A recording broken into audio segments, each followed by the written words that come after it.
नाज़रीन अस्सलाम वालेकुम। अब तक डॉक्टर दानिश के साथ हाजिर हैं। पाकिस्तान की मईशत का मसला कल भी था, पाकिस्तान की मईशत का मसला आज भी है, और अपने ख़ित्ते के जितने भी ममालिक हैं उनको अगर हम देख लें तो उनमें सबसे नीचे नंबर हमारा आता है। अब मैं इस वक्त इस बात पर नहीं जा रहा हूँ कि इसके ज़िम्मेदार कौन है। मैं बहैसियत एक डॉक्टर दानिश से समझता हूँ मैं नेशनल कौम हम सब ज़िम्मेदार हैं।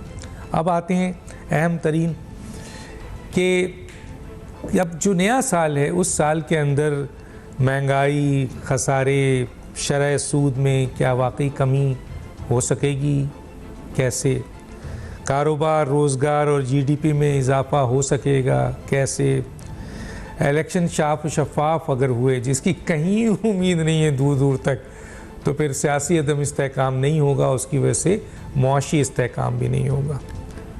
मकबूल फ़ैसले करने पड़ेंगे अगर हमें IMF और मालियाती इदारों से जान छुड़ानी है। वो मकबूल फ़ैसले कौन करेगा और क्या होंगे, बड़ी इम्पॉर्टेंट बात है। चंद और बातें हैं वो भी कर देता हूँ, फिर अपने मेहमानों की तरफ जाता हूँ। टैक्स कलेक्शन में पता नहीं वज़ीर आज़म साहब ने शायद कहा है कि 10,000 ट्रिलियन जो है वो हम टैक्स कलेक्ट नहीं करते, सिर्फ 9,000 करते हैं, और अगर 9,000 10,000 मिला लिया जाए तो 19,000 हो जाएगा, और हमारी रिक्वायरमेंट जो है वो 14,000 है। इसका मतलब है कि हम उस 14,000 5,000 सरप्लस में चले जाएंगे।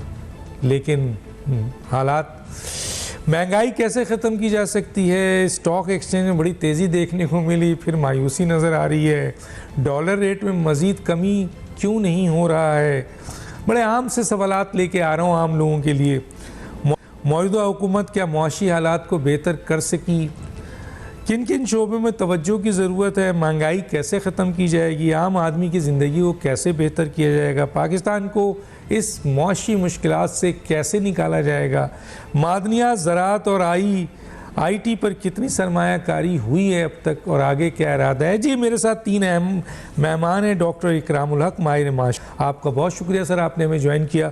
मेरे साथ हैं महमूद मौलवी साहब, सनतकार हैं, सिंध इस्तेहकाम पार्टी के भी सदर हैं और बड़े बिजनेसमैन हैं। आपका भी बहुत शुक्रिया, आपने ज्वाइन किया। मेरे साथ हैं यहाँ अहमद चुनाय साहब, साबिक चीफ CLP से ये लिखा हुआ उर्दू में CPLC, और बड़े बिजनेसमैन हैं भाई ये, और इकोनॉमी के बड़े माहिर हैं ये भी। तो पहले मैं चले जाता हूँ डॉक्टर इकरामुल हक साहब के पास। क्या कहते हैं डॉक्टर इकरामुल हक साहब, कहाँ खड़े हैं सर? क्या हो रहा है, क्या होगा? मईशत को जो दरपेश मसाइल हैं वो तो जी मईशत को दरपेश मसाइल तो बहुत ही गंभीर हैं, और जाहिर है कि इसके लिए सबसे बड़ा मसला तो सियासी इस्तेहकाम का था। तो इसका हमने इस कदर गैर मुस्तहकम देखा, यानी कि माशी तौर पर उसका असर इसलिए भी ज़्यादा हुआ कि हुकूमत जो थी वो मुसलसल गैर सियासी जो थी वो हालात में धकेलना चाहती थी। यानी कि चीज़ों का हल पहले तो सियासत ही होता है, मगर अगर हम गैर सियासी तरीके से चीज़ों का हल तलाश करें तो मईशत तो फिर कभी भी बेहतर नहीं हो सकती। यानी इलेक्शंस में जो हमने ताक़त की है, दरअसल एक मेरे हिसाब से गैर सियासी इसकी तरजीहात थी। सियासत तो आइन के ताबे होनी चाहिए हमारी, और आइन के ताबे जब नहीं होती है तो फिर हमें ये तवक्को नहीं करनी चाहिए कि मईशत जो है हमारी बेहतर होगी, क्योंकि एक मुस्तहकम सियासी हुकूमत जो होती है वो उसका मकसद ये भी होता है कि वो बाकी अपने जो भी स्टेक होल्डर्स हैं, जो लोग हिस्सा ले रहे होते हैं, उनको साथ लेकर चले। क्योंकि एक नेशनल एजेंडा तो हर जो है जमहूरियत में होता है कि उस नेशनल एजेंडे का तयन करके फिर सारी कुव्वतें ये फैसला करती हैं कि दरअसल मुल्क का जो दुरुस्त सिमत क्या है, और उसकी तरफ फिर चाहे एक हुकूमत आए या दूसरी आए, एक को वोट मिले या दूसरे को मिले, मगर वो उस दायरे कार के अंदर जिसे मैंने कौमी एजेंडे का नाम दिया उसके अंदर रहती है। आप देख लीजिए भारत में बहुत ज्यादा जो थी कशीदगियां थी पार्टियों में, मगर उन्होंने एक नेशनल एजेंडा तो बाहर कैप रखा हुआ था, और उसकी वजह से ही चूंकि माशी तसलसल वहां रहा तो वो तीसरी बड़ी माशी ताकत बन गए हैं। हमारे यहाँ मसला ये है कि एक तो सियासतदान खुद एक दूसरे से बात नहीं करते हैं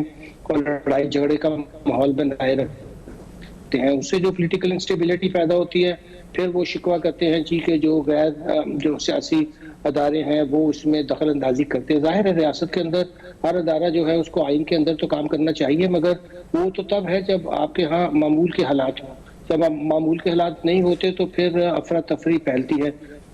तो मेरे हिसाब से तो पाकिस्तान की मईशत मसाइल हैं, उसका पहला मसला तो यही है कि हम सियासी इस्तेहकाम के लिए मिलजुल कर कोशिश करें, तो फिर कहीं जाकर ये मसाइल का हमें पता है, उनके हल भी मौजूद है, मगर उसको जब हम उस पर कार अमल शुरू करते हैं तो उसके लिए वो माहौल ही साजगार नहीं होता है। और आप देखते हैं कि इसका बहुत बड़ा नुकसान जो है वो हमें कई सालों से उठा मशहूर हो रहे हैं और सियासी तौर पर भी, और ये बड़ा मेरे लिए तो लम्हा फिक्रिया है। चलें, मैं इसके बाद आपके पास आऊँगा कि हम पांशी तौर पर कहाँ खड़े हैं, मैं उस पर बात करूँगा। ज़रा महमूद मौलवी साहब से आज के हालात यानी सियासी इस्तेहकाम, मुआशी इस्तेहकाम, मौजूदा इलेक्शन, आने वाली हुकूमत, क्या देख रहे हैं सर महमूद मौलवी साहब? देखिए, अब अनस्टेबिलिटी तो बहुत है और यही अनस्टेबिलिटी जो है इकोनॉमी को तबाह कर रही है। पॉलिटिकल पार्टीज एक साथ बैठ नहीं रहे हैं, एक दूसरे के ऊपर जो चीजें चल रही हैं वो तबाही के मतलब हम तरफ जा रहे हैं। देखिए, हमें पॉलिटिकल स्टेबिलिटी लेना बहुत जरूरी है और अगर हम पॉलिटिकल स्टेबिलिटी नहीं लेंगे तो ये इकोनॉमी का तबाही होगा। इकोनॉमी तबाह होगी तो बेसिकली आवाम जो है मुश्किल में आएगी और आवाम के जो है हमें अगर आवाम को मुश्किल में निकालना है तो पॉलिटिकल स्टेबिलिटी लाना ही पड़ेगा। और देखिए ना, रोजाना कोर्टों के हम पॉलिटिशियंस जो है ज्यादातर तो कोर्टों के दरवाजों पे खड़े हैं। इलेक्शन जो है अगर फ्री एंड फेयर इलेक्शंस नहीं होते तो फिर अनस्टेबिलिटी आएगी और इकोनॉमी जो है ड्रेन आउट हो। देखिए 22% और 24% इंटरेस्ट के ऊपर कोई इंडस्ट्री तो नहीं लगाएगा, कोई ट्रेडिंग नहीं कर पाते तो कैसे होगा? फिर महंगाई बढ़ेगी और इंडस्ट्री नहीं लगाएंगी तो बेरोजगारी खड़ी हो जाएगी और बेरोजगारी जो है फिर जन्म देगी क्राइम को। तो ये सब चीजें इंटरकनेक्टेड है। तो हमें इन चीजों पे गौर करना पड़ेगा कि देखें खुदारा हम पॉलिटिकल पार्टीज बैठ जाएं एक टेबल के ऊपर और जो है जो भी ये तय कर लें कि कैसे करते इस निजाम को चलाना है, डेमोक्रेटिक चलाना है, प्रेसिडेंशियल चलाना है या कोई और तरीका है, मगर चलाना पड़ेगा और स्टेबल लॉन्ग टर्म चलना पड़ेगा। ये 6-6 महीने में साल भर में बदलने में जो है ये फिर इकोनॉमी की भी तबाही है। कम से कम जो भी 5 साल इसको चलाए क्योंकि देखिए इस वक्त आवाम पिस रही है, लोग बेरोजगार हो रहे हैं, इंडस्ट्रियलिस्ट परेशान है कि गैस के बहरान अलग है, हम कम्पीट नहीं कर सकते इंटरनेशनल वर्ल्ड को गैस की वजह से। गैस हमारे यहाँ महंगा, बिजली हमारे यहाँ महंगी, तो हम कैसे कम्पीट करेंगे? तो आप बिजनेसमैन को आप बोलते हैं बिल्कुल वो चोर लोग हैं जो कि इनकम टैक्स चोरी करते हैं। एग्रीकल्चर के ऊपर क्यों नहीं इनकम टैक्स लगाया जाता है? एग्रीकल्चर पे इनकम टैक्स लगना चाहिए। अगर एग्रीकल्चर पे इनकम टैक्स लगेगा उससे काफी रिकवरी आएगी। उन लोगों को क्यों नहीं पूछा जाता है जो बड़े बड़े लैंड क्रूजर में फिरते हैं और 1 रुपए का टैक्स नहीं देते? उनको चेक करना चाहिए कि भाई आपने लैंड क्रूजर लिया 15 करोड़ रुपए का, आपके टैक्स नहीं देते, कहां से आ रहे हैं? तो जब तक हम इन चीजों को चेक नहीं करेंगे तो हम कैसे बता सकते हैं? अच्छा महमूद मौलवी साहब, एक बहुत बड़ा अहम मसला ये भी है कि हम बैरूनी सरमायाकार को अट्रैक्शन उसी वक्त दे सकते हैं जब यहाँ कानून की हुक्मरानी हो, यहाँ पे इंफ्रास्ट्रक्चर्स हो, यहाँ सियासी इस्तेहकाम हो, यहाँ जो है वो उनके लिए एक साजगार माहौल हो।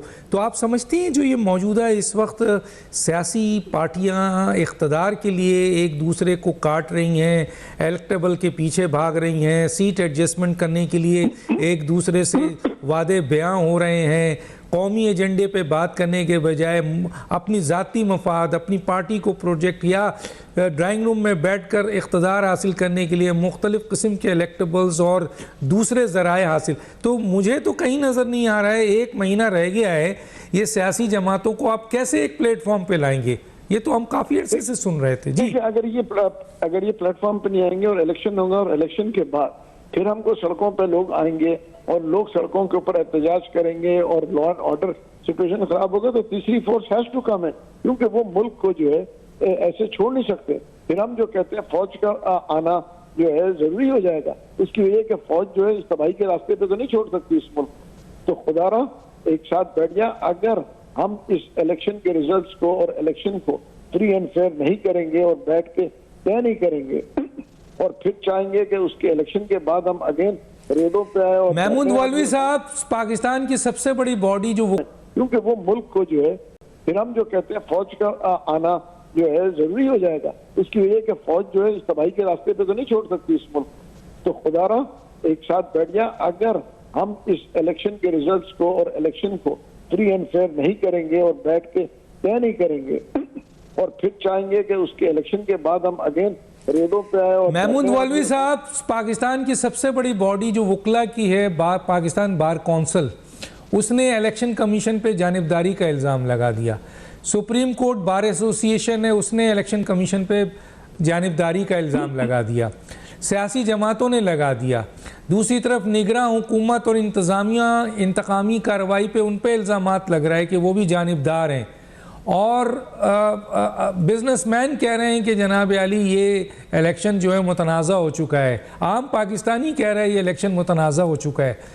और सियासी जमातें एक दूसरे पे गन डाल रही हैं और पीछे भाग रही हैं, किसी तरह पार्लियामेंट में उनकी अक्सरियत हो जाए इलेक्टेबल के पीछे। कोई मंशूर नहीं, कोई उनके पास प्रोग्राम नहीं, कोई रोड मैप नहीं, और फिर कोई कौमी इत्तेफाक नहीं। भी चंद बातें करें फिर मैं आगे जाऊं। तो फिर आप मुझे बताएं ना इसके हल क्या है। इसका मैं तो आपसे पूछ रहा हूं सर, आप पॉलिटिशियन भी है, बिजनेसमैन भी मैं आपको बताऊं इसका क्या ये बातें सही नहीं है जो मैंने आपसे की हैं? इसमें बहुत सारी बातें मैं एग्री करता हूं आपसे, सही है, मगर इसका हल जो है हम पॉलिटिकल पार्टीज को ही बैठ के करना पड़ेगा ना। अगर इसका हल ये नहीं है तो फिर जो है एक इलेक्टेड नेशनल गवर्नमेंट आ जाएगी, फिर जो है सिलेक्टेड आएगी। हम इलेक्टेड जो आना और जो है अगर इलेक्शन कराएंगे तो भी आपको मैं बता दूं इलेक्टेड नेशनल गवर्नमेंट बनेगी, और अगर ये इलेक्शन नहीं कराएंगे तो फिर सिलेक्टेड नेशनल गवर्नमेंट आएगी। ऑप्शंस नहीं है। मैं इस पे आपसे आगे जाके सवाल एक बहुत अहम करूंगा कि कौमी हुकूमत क्या इन मसाइल का हल है, ये मज़ीद जड़ पैदा करेगी, वो भी मैं आपके सामने रखूंगा। पहले मैं ज़रा अहमद चुनाय साहब की तरफ आ जाता हूँ। जी सर, कैसे देखते हैं इन तमाम सूरत हाल को? सर देखिए, मैंने ये सारी बातें सुनी हैं और जो ये सिनेरियो बता रहे हैं, हमें उसकी पिछली वजह भी तो देखनी चाहिए कि सक्सेसिव गवर्नमेंट्स, मैं नहीं कहता पीछे पीटीआई गवर्नमेंट, मैं इससे पहले की गवर्नमेंट की बात करता हूँ, मैं इसके पहले की गवर्नमेंट की बात करता हूँ। हर गवर्नमेंट ने जो है वो लॉसेस इनकर किए, हर गवर्नमेंट ने जो है वो हमारा डेट बढ़ाया, हर गवर्नमेंट ने जो है वो इन्फ्लेशन राइज करने में एक बहुत बड़ा किरदार अदा किया। तो ये सारी चीज़ों का अगर हम सारा मलबा केयरटेकर गवर्नमेंट पर डाल दें कि ये केयरटेकर गवर्नमेंट ने है सही करना था, उसने सही नहीं किया, और हम उस पर खिलाफ बातें करें, तो मैं समझता हूँ कि हमें थोड़े से हक़ाइक़ भी देख लेने चाहिए कि इस केयरटेकर गवर्नमेंट ने इस मुख्तसर मुद्दत में क्या किया है। इस केयरटेकर गवर्नमेंट ने इस मुख्तसर मुद्दत के अंदर आपके डॉलर को लगाम दे दी है। 13 सक्सेसिव सेशन में हमारा डॉलर जो है डॉलर रेट ऊपर नहीं गया और बल्कि थोड़ा बहुत नीचे आता गया है। इसके बाद हम अगर देखें कि कहीं भी दुनिया में ऐसा नहीं हुआ कि डॉलर रेट जो है वो 350 से पौने अपना 285 के रेंज में आ जाए, ये एक बहुत बड़ा क्रेडिट है। इसके बाद जो स्टेट ऑन के लॉसेस थे, अगर हम 21-22 और 22-23 को कंपेयर करने चले जाएं तो निस्बतन हमारे लॉसेस जो हैं वो कम होने शुरू हो गए हैं। पीआईई में लॉसेस कम होने शुरू हो गए हैं। पाकिस्तान रेलवे में टर्न अराउंड आया है। लास्ट ईयर के मुकाबले में इस साल जो है उसका जो प्रॉफिट है वो बढ़ गया है। टैक्स कलेक्शन जो है वो हमारी बहुत बेहतर हो रही है। हम बात करते हैं कि जी हमने रिकॉर्ड तारीख पाकिस्तान की तारीख में पहली दफ़ा 1 ट्रिलियन के ऊपर जो है वो हमारी कलेक्शन आती है, 1021 बिलियन। और ये कलेक्शन जो है वो क्या साबित करती हैं? सिर्फ फ़र्क ये है कि आप अगर इसको थोड़ा सा एनालाइज करें कि जो गवर्नमेंट ने पॉइंट ऑफ सेल्स लगाए हैं पीओएस मुख्तलिफ जगहों पे, वहाँ पे 5% सेल टैक्स होता है और 16% सेल टैक्स उसके बगैर होता है। तो अमेजिंगली दोनों का फिगर एक ही आ रहा है मुख्तलिफ चेन स्टोर्स पे और मुख्तलिफ फूड स्टोर पे।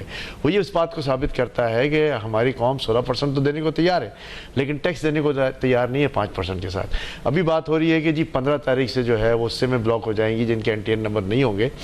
मेरी सिर्फ आपके प्लेटफॉर्म पर गुजारिश ये है कि इस काम को इस तरह ना करें। इस काम को इस तरह करें कि जी 15 तारीख को आप अनाउंस करें कि हमारा ये लाएमल है, आप जल्द अज जल्द जो है वो अपने एनटीएन नंबर अपने फ़ोन नंबर के साथ सिम के साथ जमा करा दें और उसके लिए टाइमलाइन दे दें। 10 दिन, 15 दिन, 20 दिन, ये आहिस्ता आहिस्ता लोग जो है वो उसमें आते जाएंगे और उनको ये ख़तरा होगा कि जी हमारी सिमें बंद हो जाएगी। अगर आप ये काम करेंगे कि जी 15 तारीख से आपने सारी सिमें बंद कर दी, तो आपके पास तो वो डेटा ही नहीं है कि जिस डेटा के तहत आपके पास जो टैक्स पेयर्स हैं उनकी सिम का नंबर और उनकी NTN का नंबर आपके पास डेटा पे मौजूद हो। तो ये वक्त लगता है इसमें, ठीक है, अच्छा इक़दाम है, मैं इसकी बुराई नहीं करता, लेकिन इसको सिस्टमेटिक कर लें तो मैं समझता हूँ कि इसके पॉजिटिव रिजल्ट्स आ जाएंगे।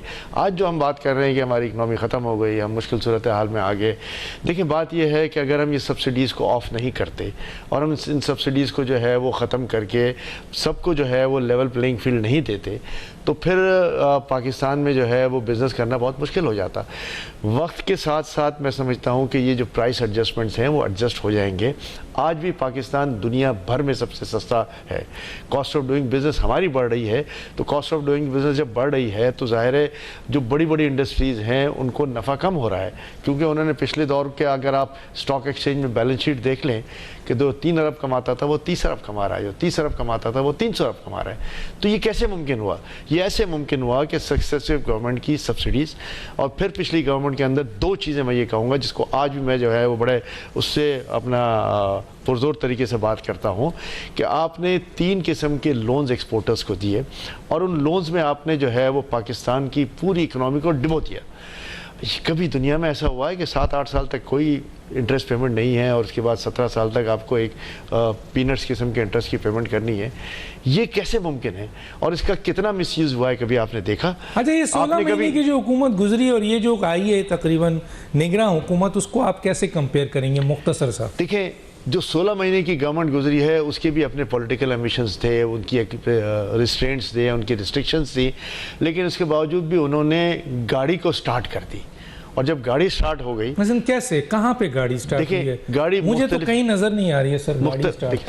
सबसे पहले स्टार्ट होने बल्कि कहा यह जाता है कि 85 की काबीना थी सर। तो मैंने आपसे कहा ना कि कुछ चीजें ऐसी हैं कि जो पॉलिटिकली कह रहे हैं कि नाकाम तरीन हुकूमत थी, बस एक ही क्रेडिट लेते हैं वो कि हमने जी पाकिस्तान को डिफॉल्ट से बचा दिया। हालांकि इसाक डार साहब का मैंने इंटरव्यू कर रहा था, उन्होंने कहा कि पाकिस्तान किसी भी सूरत में जो है वो डिफॉल्ट नहीं होगा। डॉक्टर अशफाक हसन, डॉक्टर शाहिद हसन और लोगों से भी मैंने बात की, उन्होंने कहा कि पाकिस्तान किसी भी सूरत में, तो इन्होंने क्या किया है सर? आपकी बात बिल्कुल चले, निगरान हुकूमत ने तो काम किया है, स्पेशल इन्वेस्टमेंट फैसिलिटेशन काउंसिल के जरिए। डिफॉल्ट होना एक बात है, डिफॉल्ट होना एक बात है कि डिफॉल्ट होते हैं और या डिफॉल्ट नहीं होंगे।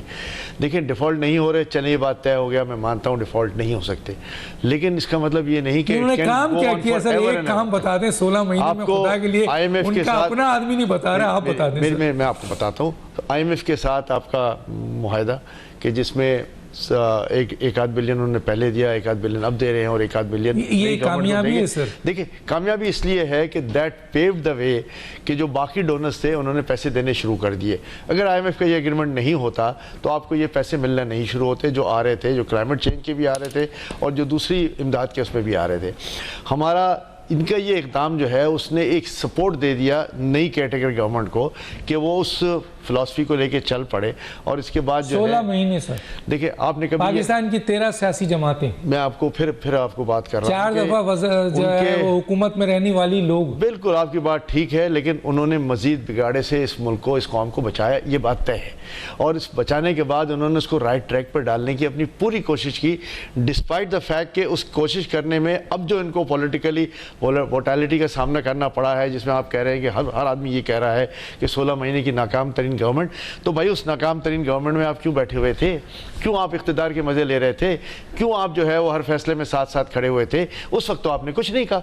आज ये क्यों कह रहे हैं? आज इसलिए कह रहे हैं कि वो अपनी दुकानदारी सियासत में चमकाना चाहते हैं कि जी हम तो साथ नहीं थे, मजबूरी में थे, अब हमको वोट दें तो हम ज़्यादा इन्होंने कि हुकूमत नाकाम थी तो उसमें उनका हिस्सा था, हम और आप तो हिस्सा दे रहे हैं ना, कम से कम उन्होंने मान तो लिया ना कि मैं इस बात से आज भी एग्री नहीं करता कि नहीं हुकूमत नाकाम थी, इसलिए कि जो सूरत हाल। अच्छा सर, बेरोजगारी पे आ जाएं, आम आदमी के ऊपर आ जाएं, ना केयर टेकर में उनको फायदा हो रहा है, ना 16 महीने में बेचारे हुआ, ना आगे फायदा और ना आगे नजर आ रहा है। सही कह रहा हूँ? मैं आगे आपसे बात करता हूँ इस इशू के ऊपर। एक छोटा सा ब्रेक लेते हैं नाज़रीन, पे वापस आते हैं।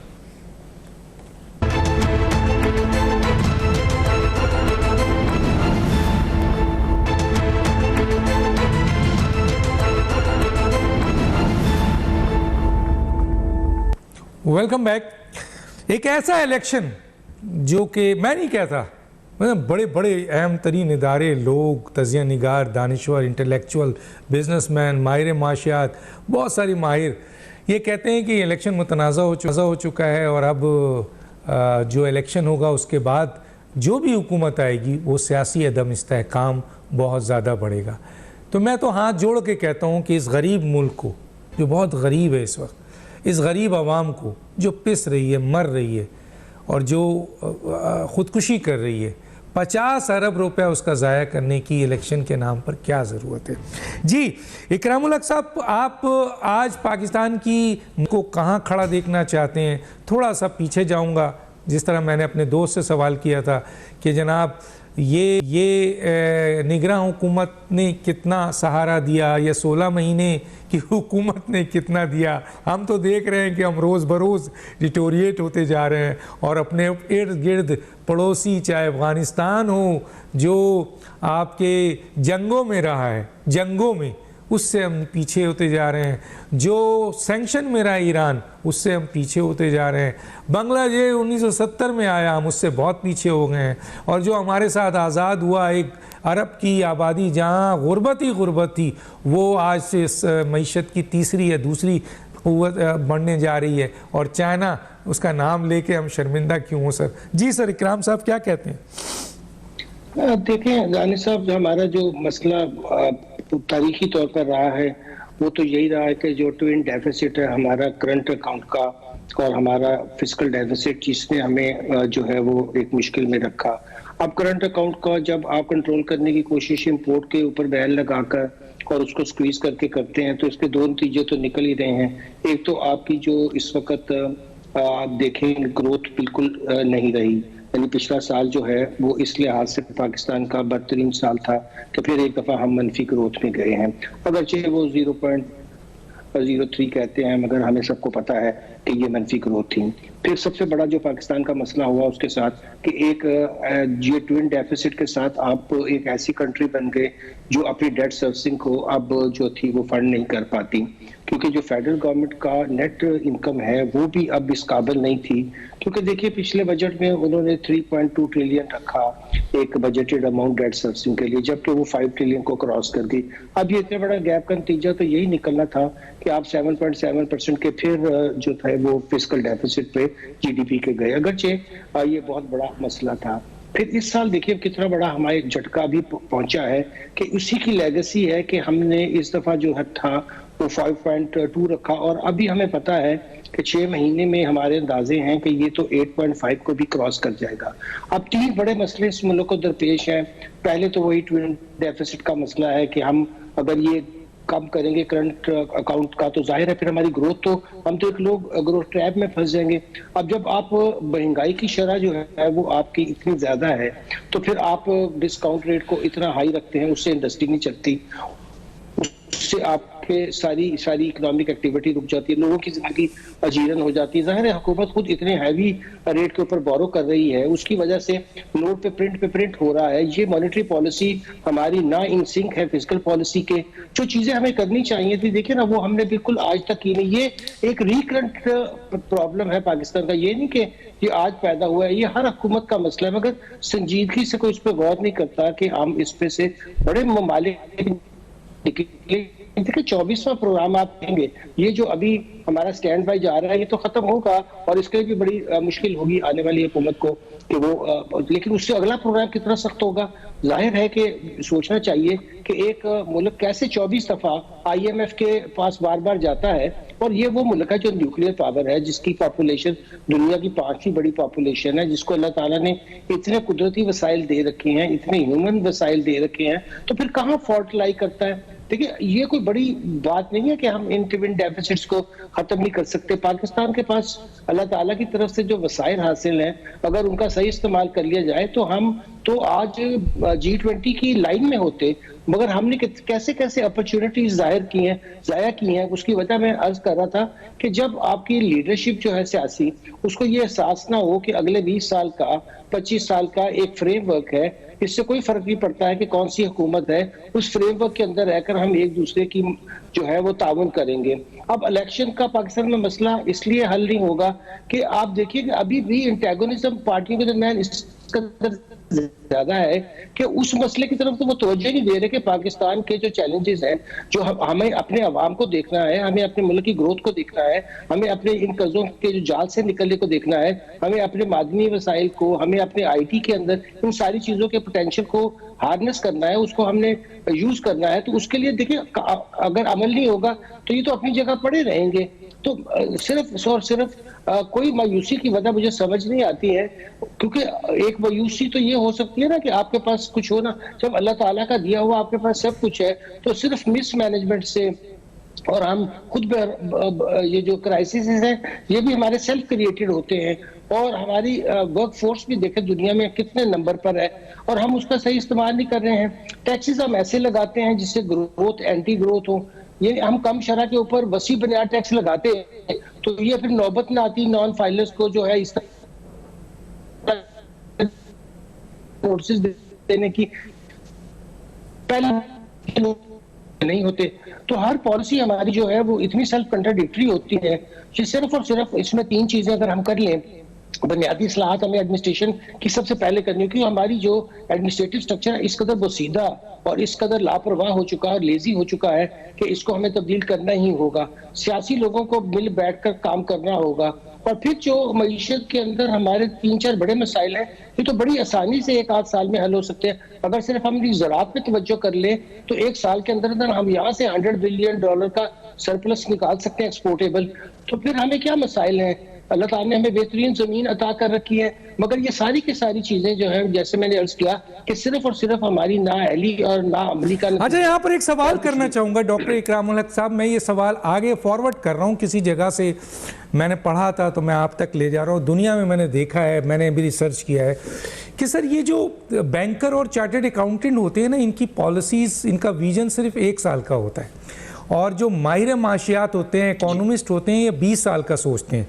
पाकिस्तान की बदकिस्मती है कि पाकिस्तान के अहम तरीन पोस्ट पर जो मिनिस्ट्री ऑफ फाइनेंस यानी वजारत ख़जाना है, उस पर या तो हमने चार्टर्ड अकाउंटेंट बैठा दिया या फिर बैंकर बैठा दिया, जिसका विजन ज़्यादा से ज़्यादा 1 साल 2 साल का होता है, और इकोनॉमिस्ट जो कि दुनिया में 20-20 साल की प्लानिंग करते हैं और वो प्लानिंग तसलसल से जारी रहती है, तो उसका फ़ायदा होता है। क्या कहेंगे सर इस पर? जी इकराम साहब। देखिए, गलत चुनाव जो है लोगों का, और जी लोगों का जो दानिश साहब गलत चुनाव है किसी भी कलीदी जगह के ऊपर, वो तो बहुत ही नुकसानदेह साबित होता है। आपने सही फरमाया। एक हमारा ये बड़ा मसला रहा है कि जो हमारी मिनिस्ट्री ऑफ इकोनॉमिक्स है, फाइनेंस है, उसके अंदर तो बेहतरीन आदमी का होना जरूरी ही होता है, क्योंकि वजह ये होती है कि आज की दुनिया में अच्छी मईशत ही अच्छी सियासत समझी जाती है। लोग अपना जो विजन है मईशत का वो यकीनी तौर पर लॉन्ग टर्म रखते हैं और उसके लिए फिर मीडियम टर्म और शॉर्ट टर्म फ्रेमवर्क बनाते हैं ताकि बदतरीज उन चीज़ों को हासिल किया जा सके। मगर एक लार्जर जो गोल था वो तो यही होना चाहिए था कि जितनी बड़ी हमारी आबादी है, जो हमारे वसाइल हैं, उसके लिहाज से कम हम 7-8% का ग्रोथ रेट रखते जो सस्टेनेबल होता 10 साल के लिए, तो हम खुद ही तरक्की कर जाते। ये रेवेन्यू के मसाइल भी हल हो जाते। जाहिर है अगर आप ग्रोथ इस लिहाज से करेंगे तो रेवेन्यू भी 3 गुना हो जाएंगे। फिर आप अगर ये साइज बड़ा हो जाता GDP का, तो जो अब हम कहते हैं जी कर्जों का रेशो जो है वो 80% है, 70, तो ये हाफ रह जाता। तो आपकी सारी कोशिश ये होनी चाहिए थी कि हम अपनी GDP को डबल करते। अब GDP को डबल करते और उसके साथ जो एक्सपोर्ट लेड ग्रोथ है उसकी तरफ तवज्जो देते, ना कि सिर्फ दूसरी ग्रोथ के ऊपर लगे रहते जो कि या कंज्यूमरिज्म पे बेस है। अगर ये हम 2-3 काम कर लेते तो मैं अर्ज कर रहा था कि हम बड़ी जल्दी से G20 की सफ में शामिल होते। खुदा के लिए कहीं हम अपने कुलीदी ओहदों पर जो है ना अहल लोगों को बैठाना शुरू कर दें, लेकिन हमारा तरीक़ा इंतखाब निज़ाम इतना करप्ट है कि उसमें अच्छे और अहल लोग आ ही नहीं सकते हैं। महमूद मौलवी साहब, एक तो ये बात। दूसरा मुझे ये बताइए, कहा जाता है कि अगर आपको आलमी और मालियाती इदारों से निकलना है तो आपको मकबूल फ़ैसले करने पड़ेंगे। अब आप बताइए वो मकबूल फ़ैसले कौन से हैं, और क्या ये जो लोग हैं जो इन कुलीदी ओहदों पर बैठते हैं ये क्या मकबूल फ़ैसले कर सकेंगे? माजी में तो हमने नहीं देखा। देखिए, मकबूल फैसले करना पड़ेगा और सख्त फैसले करना पड़ेगा। मैं आप ये इंटीरियम गवर्नमेंट, क्यों लोग कह रहे थे कि ये इंटीरियम गवर्नमेंट कामयाब जा रही है, इन्होंने सख्त फैसले करना चाहिए जो भी गवर्नमेंट आता है। बदकिस्मत ये कि हमारे जब सियासी पार्टियां आती हैं वो फैसले नहीं कर सकते। मैं आपको एग्जांपल दूं प्राइवेटाइजेशन का। पाकिस्तान स्टील जो है इतने सालों से बंद है, अरबों रुपए डाल के उसके ऊपर जा रहा है, मगर डिसीजन नहीं ले पाते हैं पॉलिटिकल पार्टीज के, लोग नाराज हो जाएंगे। हम अगर कुछ लोगों को नाराज नहीं कर सकेंगे और डिसीजन नहीं ले सकेंगे तो ये मुल्क सही नहीं होगा। हम अब जो एग्रीकल्चरिस्ट को नाराज नहीं करना चाहते क्योंकि वो असेंबली में बैठे, तो उस पर हम टैक्स नहीं लगाते। हमें पता है कि जी ट्रेडर जो है, वो ट्रेडर जो टैक्स नहीं देते, उन पे हम टैक्स नहीं लगाते। हम जो है सिर्फ गरीब आदमी के ऊपर लगाने की बात करते हैं जो कि रिटेलिएट नहीं कर सकता। ये जुल्म है। देखिए, सबको पता है कि देखिए आपके अभी जो प्राइम मिनिस्टर ने कहा था कि जी हमारे पास 10,000 लोगों की लिस्ट है, ठीक है ना। आपके हिसाब से पता है कितने लोगों की लिस्ट है सिर्फ एक शहर में, ठीक है ना, जो कि टैक्स नहीं देते, उनके ऊपर लेकिन एक्शन नहीं हो रहा है। कई दफा हुआ एक्शन होने वाला है, एक्शन होने वाला है, लेकिन ना बंगले, जमीनें, गाड़ियां, कोई एक्शन है क्या? हमें नहीं, हमारे इदारों को नहीं पता कि किन के पास जो है करोड़ रुपए छुपे हुए हैं या करोड़ रुपए हैं जो कि डिक्लेयर नहीं किया हुआ है। तो अगर हम उनके ऊपर एक्शन ही नहीं लेंगे तो हम फिर कहेंगे कि जी ये मुल्क जो है सही हो जाएगा। फिर मुल्क कहां से सही होगा? और वो इदारे क्या कहते हैं? वो कहते हैं कि जी आपके लोग अमीर है और आपका मुल्क गरीब है। आप ये देखिए, अरबों खरबों रुपए लोगों के पास है, अरबों खरबों की जमीनें एक इदारे से दूसरे इदारे के अंदर डिस्प्यूट में पड़ी है। मैं आपको बताऊं, सिर्फ सिंध के अंदर बताऊं, सिंध गवर्नमेंट और केपीटी के बीच में जो डिस्प्यूट चल रहे हैं वो जो अगर उनको सेल आउट किया जाए तो $1 बिलियन के हैं, लेकिन वो जो है कोर्ट कचहरी के अंदर गवर्नमेंट टू गवर्नमेंट में फंसे हुए। तो ये चीजें सख्त डिसीजन लेना पड़ेगा ना। यस, अगर आप सख्त डिसीजन नहीं लेंगे और आप सबको खुश करने जाएंगे तो वो ये मुल्क नहीं चल सकता। हाँ, तो इसलिए कि यही लोग तो उनके फंडिंग करते हैं, जो पार्लियामेंट में आते हैं उनकी फंडिंग तो यही लोग करते हैं जो गलत तरीके से पैसा कमा रहे हैं, जो माफियाज है, जो अब तो माफियाज पार्लियामेंट का हिस्सा है। देखिए, तो फिर मैं आपको बताऊं, सब में जो इस चीज के जिम्मेवार है अदालतें। जी आप बिल्कुल, मुझे बताएं कि जो भी चीज आता है वो स्टे आ जाएगा। बिल्कुल आता है, बिल्कुल। और बड़ा वकील ले लें जो कि आप उसको 50 लाख रुपए दें, उसको स्टे मिल जाएगा। तो सर ये वकील भी तो इन्हीं सियासतदानों के रहमो करम से जजेस बनते हैं, इन्हीं की मोहब्बतों से नाअहल होने के बावजूद इस जगह पे पहुंचते हैं। हर गवर्नमेंट अपना वकील जज बना देती है सर, और फिर ऊपर तक जाते हैं सर। रेवोल्यूशन आएगा, ठीक है, या तो एक सख्त रेवोल्यूशन आ जाए और या तो एक सख्त डिक्टेटर पाकिस्तान की जिसमें बका हो वो आ जाए सर, खुदा करे। जी अहमद चुनाय साहब, मैं अहमद चुनाय साहब से भी कंक्लूजन आपके पास है, समझाएं सर हमें क्या करना है। देखिए, बात ये है कि ये बात बिल्कुल ठीक है कि हमारा मुल्क जो है वो गरीब है, हमारे लोग अमीर हैं। हमारे लोगों ने इतना कमाया है कि कमाते यहाँ हैं और खर्च बाहर करते हैं। आज कोई इनसे ये सवाल करे कि ये जो तुम शोर मचा रहे हो कि इंडस्ट्री तबाह हो गई, मईशत जो है वो कहीं को भी नहीं है और हम लोग मारे जाएंगे, तो उनको तकलीफ़ ये हो रही है कि जहाँ वो 100 कमाते थे वो शायद अब 50 कमा रहे हैं। तो जितने पैसे उन्होंने पाकिस्तान से कमा लिए हैं, नाजायज़ लोन्स लेकर, नाजायज़ सब्सिडीज़ लेकर, और इसके बाद जो है वो गवर्नमेंट को गलत इक़दामात पर मजबूर करा। ये सियासतदान तो बेचारे मैं समझता हूँ कि मासूम लोग हैं, बहुत मासूम। उनको क्या पता कि ये बिजनेस कम्युनिटी जो है वो क्या उनको लारे पे देकर क्या उनसे करवा रही है। तो ये आज तक जो है वो किसी ने ये बात को नहीं सोचा। और ये अगर जो हम सोचते हैं, आप अमीर होंगे तो आप यहाँ इंडस्ट्री लगाएंगे तो रोजगार मिलेगा तो काम होगा ना, लेकिन अगर आप ही जो पैसे कमाते हैं उससे इंडस्ट्री नहीं लगाते, आप मजीद लोन लेकर जो है वो इंडस्ट्री लगाते हैं, ये पैसे आप बाहर जमा करा देते हैं। आपने ये नहीं देखा कि टर्फ में क्या हुआ, आपने ये नहीं देखा कि LTTF में क्या हुआ, किस तरीके से जो है वाला नहीं है सर। देखिए, स्टेट बैंक ने रिफ्यूज कर दिया कि वो लिस्टें हम नहीं दे रहे सेनेट की स्टैंडिंग कमेटी को। अच्छा। और इसके बाद जो है वो अब ये हालत जब आ जाए तो इसके बाद क्या आप गवर्नेंस की बात करेंगे, किस तरीके से वो करेंगे? तो स्टेट बैंक गवर्नमेंट के कंट्रोल में नहीं है। मुझे अच्छी तरह याद है PDM की गवर्नमेंट में एक बहुत बड़े सरमायादार हैं, उनको शहबाज शरीफ साहब ने बुलाया तो उन्होंने ये गिला किया कि जी अगर मेरे ऊपर हाथ डाला गया तो मैं अपनी सारी इंडस्ट्री बंद करके बाहर चला जाऊंगा। तो हम लोगों का ये मौक़िफ़ था कि जाने दें इनको, यहाँ इंडस्ट्री की चाबी ले ले, हम चला लेंगे, कोई सी बात नहीं है। तो देखिए ये वाकयात और हालात क्या बताते हैं कि ये मुल्क जो है तो एक वो सरमायादारों ने मोनोपोलाइज कर लिया है कि अपना नुकसान कभी भी नहीं करने देंगे। गवर्नमेंट का नुकसान हो जाए, आम आदमी का नुकसान हो जाए, कोई परवाह नहीं है उसकी। और इसके बाद फिर बैठ के शोर मचाएंगे कि हुकूमत अच्छी है, ये हुकूमत बुरी है, और फिर उस बुरी हुकूमत को दोबारा स्पॉन्सर करके लेकर आ जाएंगे, उस अच्छी हुकूमत को दोबारा स्पॉन्सर करके हरवा देंगे। तो ये अगर एटीट्यूड रहा हमारे कारोबारी इदारों का कि जो आप देख रहे हैं, और इसके बाद मैं आपको एक बात और भी बता दूं कि there is no shortcut to success.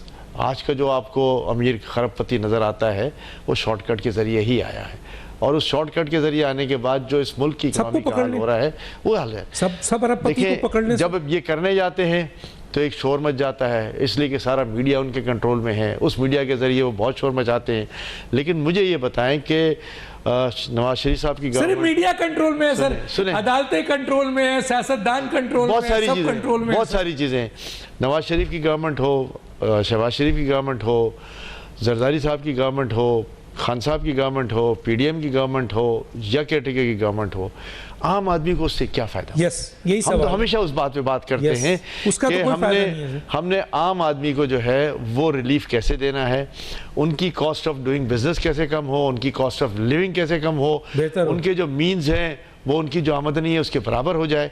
एक बात देखें पॉजिटिव है जो आपको भी आज मानना पड़ेगा कि हमारा करंट अकाउंट डेफिसिट जो है एक्सपोर्ट्स और इंपोर्ट्स का अगर कंपेयर कर लें तो पिछले साल अगर 14.5 बिलियन था तो इस साल 11.25 बिलियन है। निगरान हुकूमत को एक्सटेंशन मिल जानी चाहिए सर, ये तो आएंगे तो मजीद तबाही आएगी सर। देखिए हम और आप मुल्क के लिए सर, मैं आपको बात फैसले मुल्क के लिए होते हैं, हम और आप कौन होते हैं, हम और आप कौन होते हैं ये बात डिसाइड करने वाले? सर हम तो ये कह रहे हैं ये बात जो है कि 76 साल में अवाम का वोट कहाँ डलता है सर? देखिए ये बात अवाम पे छोड़नी चाहिए, अवाम ही इसके रिस्पॉन्सिबल हैं। और हम जमहूरियत का 2018 का इलेक्शन अवाम ने जिताया, 2013 का इलेक्शन अवाम ने जिताया, 2008 का इलेक्शन अवाम ने जिताया, एक इलेक्शन अवाम ने जिताया। डॉक्टर साहब ये बड़ी लंबी बहस है, हम किसको मवादे इल्जाम ठहराएंगे? किसी को भी ना करें, लेकिन आप इस बात को तो माने अवाम का वोट। इसका मैं आपको हल बताता हूँ, जो सक्सेसिव इलेक्शंस हैं उसमें ही डेमोक्रेसी हमेशा बढ़ती है आगे,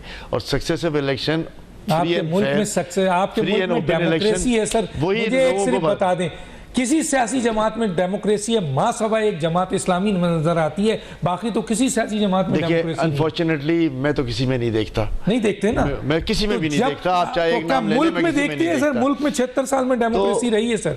मुझे बता दें सर, इसका मतलब ये भी नहीं है कि हम जमहूरियत से हाथ धो बैठे। नहीं मैं ये नहीं कह रहा, मैं ये नहीं कह रहा, लेकिन मुझे ये बताइए कि माने फिर माने ना कि हम हमारे यहाँ जमहूरियत नहीं है, हम जमहूरी लोग नहीं है, हम तो एक प्राइवेट कंपनी चला रहे हैं जिसमें एक मालिक होता है, उसके नीचे सारे लोग होते हैं, मालिक हट जाता है, उसका बेटा आता है, ये क्यों होता है? ये इसलिए होता है कि हमारे जो सियासतदान है वो कॉम्प्रोमाइज हो जाते हैं और वो प्रेशर्स में भी आ जाते हैं। सर एक सियासतदान दूसरे सियासतदान को गिराने के लिए आपके पास मेरे पास आता है। बिल्कुल आता है, और ये फिर यही अशर है।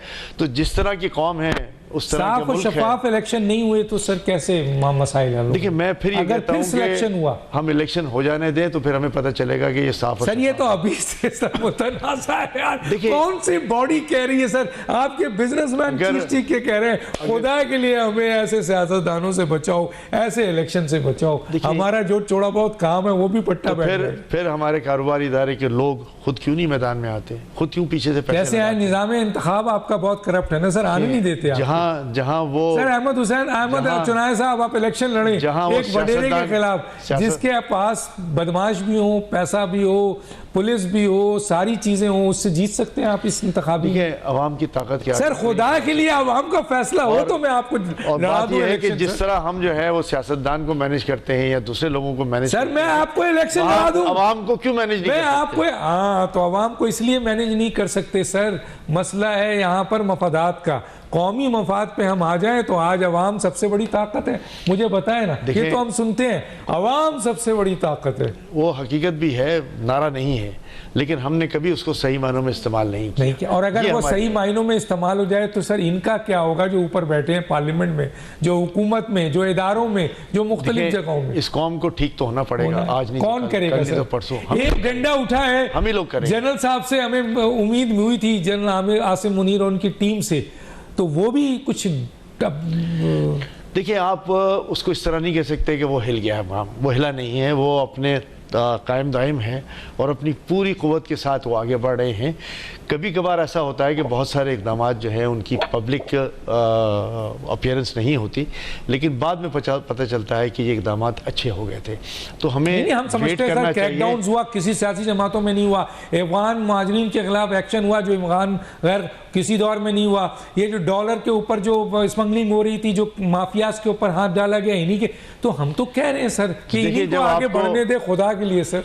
वो भी हल नहीं है। 50 अरब रुपए का नुकसान ना करें, राइट डायरेक्शन में डाल दिया है। जब राइट डायरेक्शन में डाल दिया है तो इलेक्शन इस मुल्क की जरूरत है, लेकिन इलेक्शन जरूरत जरूर है। कल आप ही अपने प्रोग्राम में कह रहे होंगे, कल आप नहीं सर इसी को मुकम्मल करें। कल आप अपने प्रोग्राम में फिर ये कह रहे होंगे कि जी ये क्या नहीं था, वो इतने दिन। मैं आपकी इस बात से मुत्तफिक हूं। मैं कहता हूं इलेक्शन, ये लफ्ज पूरा करें, इलेक्शन हो और साफ और शफाफ हो और साफ और शफाफ नजर आए सर। देखिए, ठीक है, इसमें कोई दो राय नहीं है, मैं आपकी बात से एग्री करता हूं। जरूर इलेक्शन कराएं, लेकिन साफ और शफाफ कराएं। तीनों मेहमानों को बहुत शुक्रिया, डॉक्टर दानिश को याद दिया। अल्लाह हाफिज।